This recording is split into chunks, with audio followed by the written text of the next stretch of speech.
नमस्कार दोस्तों। आज हम अगला प्राणायाम करेंगे भ्रामरी प्राणायाम। भ्रामरी प्राणायाम बड़ा ही उन्नत प्राणायाम है। यह भी अगर देखा जाए तो सूक्ष्म और स्थूल प्राणायाम दोनों में आता है। नाद योग के अभ्यास के लिए उतना ही आवश्यक है जितना कि हमें अंतःकरण में सूक्ष्म ब्रीदिंग का अभ्यास होता है। कैसे करना है दोस्तों? भ्रामरी प्राणायाम में दोनों कान छिद्रों को बंद करके, आँखों को पूरा फ्लैप करके धीरे से दोनों नासिका से श्वास को लेना है और कुंभक करने के बाद धीरे से दोनों नासिका से श्वास छोड़ते हुए ध्वनि करनी है जैसे भंवरा करता है। मैं आपको तेज आवाज़ में करूँगा, जबकि इसका विधान जो है श्वास को छोड़ते समय इतना हल्का हो कि आपको ये केवल अपने अंतःकरण में सुनाई दे, बाहर इसकी आवाज़ आपको किसी अन्य व्यक्ति को भी सुनाई ना दे। तो एक बार देख लें, मैं तेज आवाज़ में करूँगा लेकिन ये अंतःकरण में महसूस होने वाला प्राणायाम है।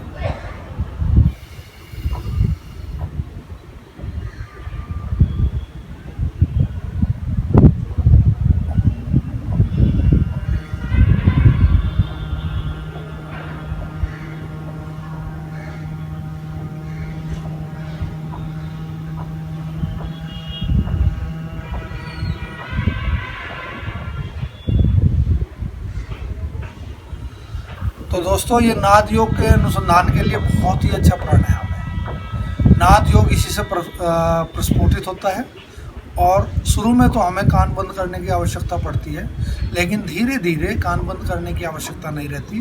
दाहिने कान से हमें झिंगुर की आवाज़ की तरह झन झन झन झन झन झन, फिर इसी के बाद जैसे जैसे अभ्यास बढ़ता है चिमटा, खड़ताल, ढोलक, मंजीरा, शंख और बांसुरी, घंटे, इन सब की आवाज़ धीरे धीरे, जैसे 108 वाद्य यंत्र हैं संगीत शास्त्र में, वैसे ही हमारे शरीर के अंदर ये बजते हैं बिना कान बंद करे। तो दोस्त, जब नाद योग के बारे में बात हो रही है तो उसके बारे में भी सुन लें। नाद योग भी अलग ही आनंद देने वाला है। अगर इसी बात करें तो 6 महीने से लेके 2 साल के अंदर अंदर इसकी साधना पूरी हो जाती है। आप धीरे से इसका अभ्यास करते हैं। पहले ये कैसे कार्य करता है? जब हम श्वास लेते हैं, चाहे कुंडलिनी सुप्त अवस्था में क्यों ना हो, कुंडलिनी जब श्वास लेते हैं तो स्पंदन करती है, क्योंकि मूलाधार चक्र से जब सभी नाड़ियाँ ऊपर की ओर उत्थान करती हैं तो डेफिनेटली नर्वस सिस्टम है सारा का सारा सिर तक आता है। दोस्तों, नाद योग बड़ा ही आनंददायक है। अब इसका विज्ञान सुन लें। मूलाधार चक्र से जहाँ पर कुंडलिनी वास करती है, कुंडलिनी अब 3.5 लपेटे लेकर अपनी पूंछ को मुख में दबाए हुए सुषुम्ना नाड़ी के द्वार पर बैठी, बंद कर दी। ये खुलेगी तो कुंडलिनी जागृत होगी, मूलाधार चक्र में प्रवेश करेगी। अब होता क्या है, जब हम श्वास लेते हैं तो कुंडलिनी शक्ति पे स्पंदन होता है। माँ भगवती कुंडलिनी स्पंदन करती है। नर्वस सिस्टम सारा जुड़ा हुआ है, मूलाधार चक्र से सहस्त्रार चक्र तक जाल फैला हुआ है, तो डेफिनेटली वो सिर तक भी आएगा। जब यह सिर तक आता है तो उसके ब्रेन के ऊपर भी न्यूरॉन्स का जाल है, उनमें जो स्पार्किंग होती है उसकी आवाज़ ये होती है। अब जैसे जैसे हम श्वास लेते हैं, जैसे जैसे अवस्था बढ़ती है तो श्वास अपने अपने तत्वों में स्थापित होना शुरू होता है।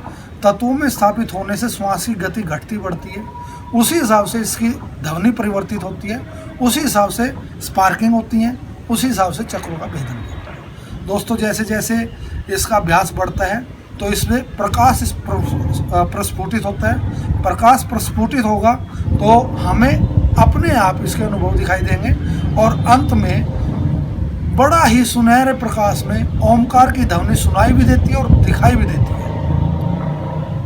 जैसे जैसे प्रकाश प्रस्फुटित होगा वैसे वैसे हमें ओमकार की ध्वनि भी सुननी शुरू हो जाएगी और उसके दर्शन भी होंगे और अंततः अनंत नाद में स्थापित हो जाएंगे, जो कि निर्विकल्प समाधि की अवस्था है। तो दोस्तों, भ्रामरी प्राणायाम में बहुत ही प्यारे ढंग से कार्य करना होता है। शांत चित्त व्यक्ति करता है, उत्तेजनाएं खत्म हो जाती हैं, उत्तेजनाएं किसी प्रकार की नहीं रहती।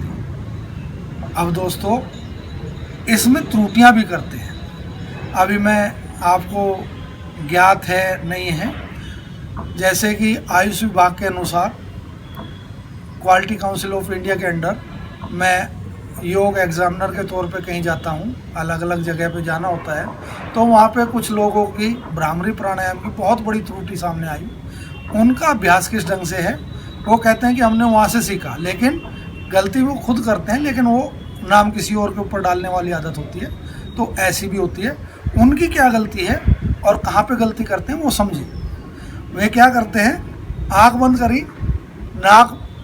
आँखों को ढंग से बंद किया, कान को ढंग से बंद किया, श्वास लिया,